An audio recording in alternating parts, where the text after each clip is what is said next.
வெகு விரைவில் ராமேஸ்வரத்துக்கு வந்தே பாரத் எக்ஸ்பிரஸ் ரயில் ஓடப்போகுது. அந்த வந்தே பாரத் எக்ஸ்பிரஸை ராமேஸ்வரத்தில் நம்முடைய பாரத பிரதமரே வந்து கொடி அசைத்து துவக்கி வைக்க போகிறார். இந்த ட்ரெயின் பார்த்தீங்கன்னா ராமேஸ்வரம் டு சென்னை வந்தே பாரத் எக்ஸ்பிரஸை இயங்க போகுது. ராமேஸ்வரம் ரயில்வே ஸ்டேஷனில் சீரமைப்பு பணிகள்லாம் விரைவில் முடிய இருக்குது. சீரமைப்பு பணிகள்லாம் முடிந்த பிறகு அங்கே நடக்கும் விழாவில் தான் நம்முடைய பாரத பிரதமர் திரு நரேந்திர மோடி அவர்கள் இந்த ராமேஸ்வரம் டு சென்னை வந்தே பாரத் எக்ஸ்பிரஸை துவக்கி வைக்க வர்றாரு. ராமேஸ்வரம் ரயில்வே நிலையம் பார்த்தீங்கன்னா அம்ரித் பாரத் திட்டத்தின் கீழே 2022 செப்டம்பர்லேயே வந்து பணி, அதாவது மறுசீரமைப்பு பணிகள் சுமார் 101 கோடி ரூபாய் மதிப்பில் தொடங்கப்பட்டது.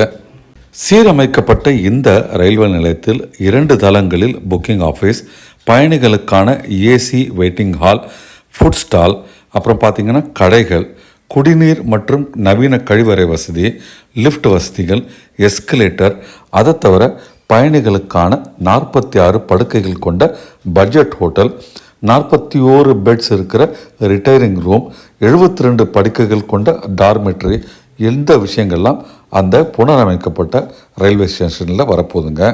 எல்லா பிளாட்ஃபாரங்களையும் இணைக்கிற மாதிரி புதுமையான வசதிகளுடன் இப்போ அங்கே ஒரு பாலமும் வருதுங்க. முன்புறத்தில் பார்த்தீங்கன்னா நல்ல ஒரு பெரிய பார்க்கிங் வசதி, அதை தவிர வெயிட்டிங் ஹால், அப்புறம் என்ட்ரன்ஸில் பார்த்தீங்கன்னா எப்படி நம்முடைய ராமேஸ்வரம் ராமநாத சுவாமி கோவிலில் பெரிய பெரிய தூண்கள் இருக்குதோ அதே வடிவில் தூண்கள்லாம் வந்து அமைக்கப்பட்டிருக்குங்க. நம்ம தமிழ்நாட்டில் மொத்தம் 77 ஸ்டேஷன்ஸ் பார்த்திங்கன்னா இப்போது அம்ரித் பாரத் திட்டத்தின் கீழே புனரமைக்கப்பட்டு வருகின்றது. அதில் 18 ரயில்வே ஸ்டேஷனுடைய வேலையெல்லாம் முடிஞ்சாச்சுங்க.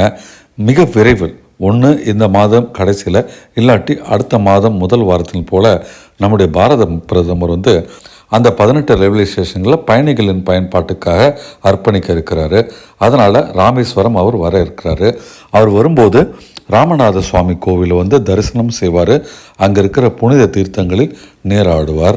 அதை தவிர ராமேஸ்வரம் சென்னை வந்தே பாரத் சேவையையும் வந்து கொடியசைத்து தொடங்கி வைக்கிறாரு.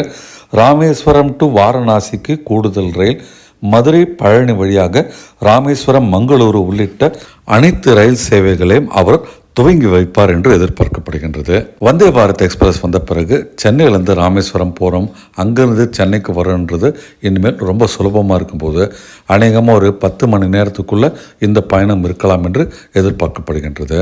நண்பர்களே, இந்த ஒரு இன்ஃபர்மேஷன் உங்களுக்கு கண்டிப்பாக பிடிச்சிருக்குன்னு நினைக்கிறேன்.